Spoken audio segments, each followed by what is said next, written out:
एक तरफ सीबीआई की स्टेटस रिपोर्ट है, दूसरी तरफ फोरेंसिक रिपोर्ट का इंतजार है और तीसरी तरफ आरोपी संजय रॉय का पॉलीग्राफी टेस्ट यानी लाइट डिटेक्टर टेस्ट करवाने की भी तैयारी पूरी है। क्योंकि अगर आरोपी संजय रॉय झूठ बोल रहा है तो मशीन उसका झूठ पकड़ लेगी। आइए देखते हैं कैसे होता है पॉलीग्राफी टेस्ट।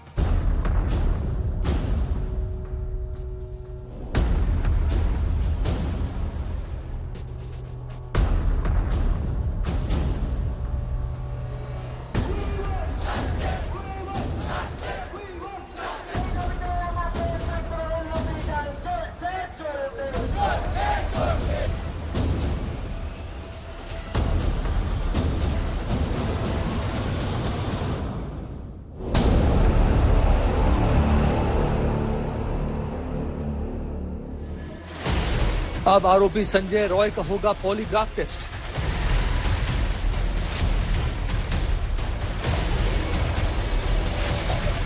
अब सच उगलेगा ट्रेनी डॉक्टर से दरिंदगी करने वाला संजय रॉय।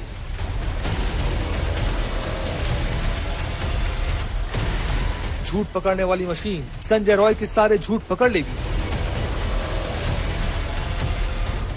सीबीआई ने पहले कोलकाता की ट्रेनी डॉक्टर की रेप और हत्या के आरोपी संजय रॉय का साइकोलॉजिकल टेस्ट किया।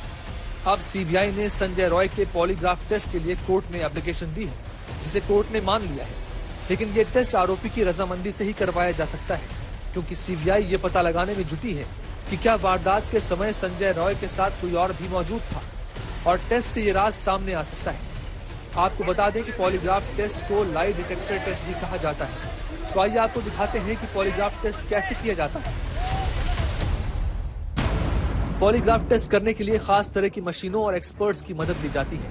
टेस्ट के दौरान मशीन और एक्सपर्ट्स बारीकी से आरोपी के हर मूवमेंट पर नजर रखते हैं। टेस्ट करने से पहले लाई डिटेक्टर मशीन से आरोपी को 4 से 6 पॉइंट को जोड़ा जाता है। आरोपी के सीने पर एक बेल्ट बांधी जाती है, जिसे न्यूमोग्राफ ट्यूब कहते हैं, जो उसकी हार्ट बीट को नापती है। वहीं उंगलियों पर लोम्ब्रोसो ग्लव्स बांधे जाते हैं। इसके साथ ही बाजू पल्स कफ बांधते हैं, जो ब्लड प्रेशर नापते हैं। एक स्क्रीन पर ये सभी चीजें दिखती रहती हैं। इसके बाद एक्सपर्ट्स आरोपी से सवाल पूछते हैं। जब वो सवालों के जवाब देता है तो उसकी हार्ट बीट, ब्लड प्रेशर, श्वसन दर, फिंगर मूवमेंट और पसीने को देखा जाता है। साथ ही एक्सपर्ट्स आरोपी की आंखों के इशारे को भी नोट करते हैं। इस तरह से आरोपी के सच का पता लगाया जाता है। लेकिन पॉलीग्राफ टेस्ट सटीक ही हो ये जरूरी नहीं है। इस टेस्ट की सटीकता पर सवाल उठते रहते हैं। इस टेस्ट को अदालतों में सबूत के रूप में स्वीकार नहीं किया जाता है। कई बार पॉलीग्राफ टेस्ट के दौरान टेस्ट करने वाला तनाव या चिंता में हो सकता है, जिसकी वजह से रिजल्ट प्रभावित हो सकता है। आज तक ब्यूरो। कोलकाता की ट्रेनी डॉक्टर के साथ जो हुआ उसके बारे में सुनकर रोंगटे खड़े हो जाते हैं, लेकिन सच जो हर कोई जानना चाहता है, ट्रेनी डॉक्टर के साथ रेप हुआ या फिर गैंग रेप की यह वारदात थी, इसका जवाब सीबीआई भी तलाश रही है। इस वक्त फोरेंसिक रिपोर्ट भी है, क्योंकि इससे सब कुछ क्लियर हो जाएगा। और ये सवाल है कि कोलकाता के फोरेंसिक लैब से रिपोर्ट आने में देरी क्यों लग रही है। आइए आपको दिखाते हैं फोरेंसिक रिपोर्ट कैसे तैयार की जाती है।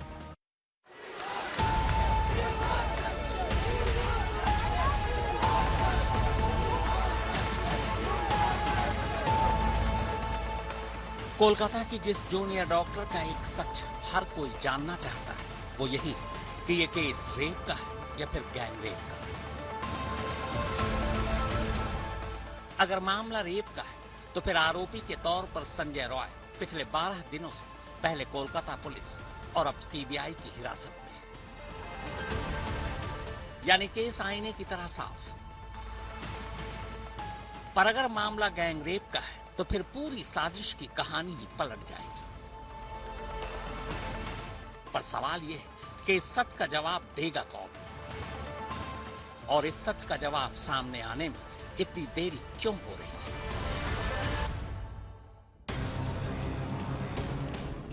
यह कोलकाता का CFSL यानी सेंट्रल फॉरेंसिक साइंस लेबोरेटरी है। इसी लेबोरेटरी से वो सच और रिपोर्ट बाहर आनी जो उन दोनों सवालों के जवाब देगी। जवाब ये कि मामला रेप का है या फिर गैंग रेप का। सूत्रों के मुताबिक कोलकाता पुलिस ने जांच के नमूने इसी CFSL में भेजे हैं। पर सवाल यह है कि CFSL को यह रिपोर्ट देने में इतना वक्त क्यों लग रहा है, जबकि कायदे से यह रिपोर्ट 2 दिन के अंदर आ जानी चाहिए थी। दरअसल रेप के मामले में फॉरेंसिक एक्सपर्ट पीड़ित के वजाइना से 2 नमूने उठाते हैं, एक स्वैब और दूसरा स्लाइड।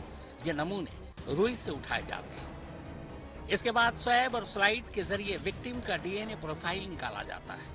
अगर सस्पेक्ट यानी संदिग्ध या आरोपी पुलिस हिरासत में है तो फिर उसका ब्लड सैंपल लिया जाता है। उस ब्लड सैंपल के जरिए उसका भी डीएनए प्रोफाइल निकाला जाता है। इसके बाद उस डीएनए प्रोफाइल का वेजाइना से लिए गए स्वैब और स्लाइड के डीएनए प्रोफाइल से मिलान कराया जाता है।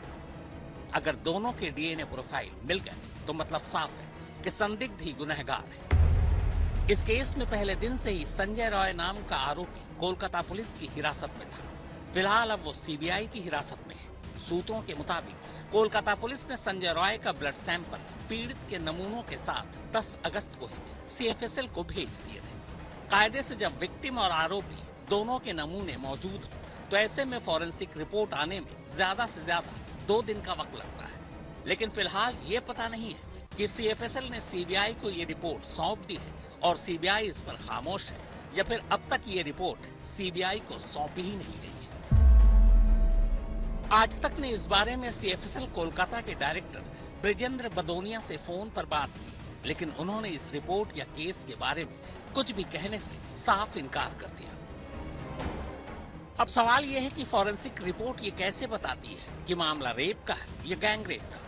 असल में रेप विक्टिम के वेजाइना से जो स्वैब और स्लाइड के नमूने लिए जाते हैं उसकी तो डीएनए प्रोफाइलिंग होती ही है, पर साथ में अगर जांच में उस पीड़ित के डीएनए प्रोफाइलिंग में 1 से ज्यादा डीएनए प्रोफाइल मिलता है तो इसका मतलब है पीड़ित के साथ 1 से ज्यादा लोगों ने रेप किया है। पर वो 1 से ज्यादा कौन लोग हैं इसका पता तभी लग सकता है जब संदिग्धों का डीएनए प्रोफाइल विक्टिम के शरीर में मौजूद संदिग्धों के डीएनए प्रोफाइल से मैच कर जाए। अब इसे ऐसे समझिए, कोलकाता जूनियर डॉक्टर यानी विक्टिम और आरोपी संजय रॉय दोनों के सैंपल सीएफएसएल के पास है। विक्टिम के शरीर में मौजूद संदिग्ध के डीएनए प्रोफाइल का मिलान संजय के डीएनए प्रोफाइल से हो गया तो इसका मतलब है कि संजय ही गुनहगार है। लेकिन अगर विक्टिम के शरीर में मौजूद डीएनए प्रोफाइल की तादाद ज्यादा हो जिसमें संजय के अलावा कुछ अनजान डीएनए प्रोफाइल भी है तो मतलब साफ है केस गैंग रेप का है। आपको याद होगा कोलकाता के एक डॉक्टर ने पोस्टमार्टम रिपोर्ट के हवाले से यह दावा किया था कि जूनियर डॉक्टर के वेजाइनल स्वैब और स्लाइड से 151 मिलीलीटर व्हाइट लिक्विड मिला है, जिसमें कुछ म्यूकस और 2-3 चीजें और हो सकती है, बाकी ज्यादातर मात्रा सीमेन है। पहले इन डॉक्टर साहब की ये बात सुन लीजिए। They took 151 grams of white thick basic fluid from the endocervical canal, जो इस वेजाइना के अंदर से वो लगता है कि वो सीमेन ही होगा, तो मैं हो सकता है कि थोड़ा म्यूकस उसके साथ और 2-3 और चीज भी मिक्स्ड हो सकता है। इसके बाद डॉक्टर साहब आगे कहते हैं कि एक औसत भारतीय आदमी का सीमेन 5 मिलीलीटर के आसपास होता है। नॉर्मल इंडियन आदमी का एक बार जो होता है वो 5 ग्राम्स तक होता है एवरेज। उसके ज्यादा होने से there is every possibility of involvement of multiple male. और बस इन डॉक्टर साहब के इसी एक बयान ने गैंगरेप की थ्योरी को हवा दे दी, जबकि डॉक्टर साहब की ये दोनों ही दावे गलत हैं। 151 मिलीलीटर व्हाइट लिक्विड में ज्यादातर हिस्सा म्यूकस, पानी और दूसरी चीजों के हैं। पर मान भी लीजिए कि 151 मिलीलीटर में से 101 मिलीलीटर म्यूकस और बाकी चीजें हैं और 50 मिलीलीटर सीमेन, तो इन डॉक्टर साहब के ही दावे के हिसाब से अगर एक औसत भारतीय का सीमेन 5 मिलीलीटर होता है तो इस हिसाब से 10 लोगों ने गैंगरेप किया है। दूसरा दावा, औसत भारतीय के 5 मिलीलीटर सीमेन की जहां तक बात है तो देश के तमाम एक्सपर्ट्स का दावा है कि एक औसत भारतीय के सीमेन की मात्रा अधिकतम 2 से 2.5 मिलीलीटर ही होती है। जिन डॉक्टर साहब ने 151 मिलीलीटर की बात को हवा दी है वो ना तो पोस्टमार्टम करने वाले डॉक्टरों की टीम में थे और न ही उन्होंने पीड़ित की लाश देखी थी। वो ये दावा बस पोस्टमार्टम रिपोर्ट को पढ़कर कर गए थे। शम्स ताहिर खान, आज तक।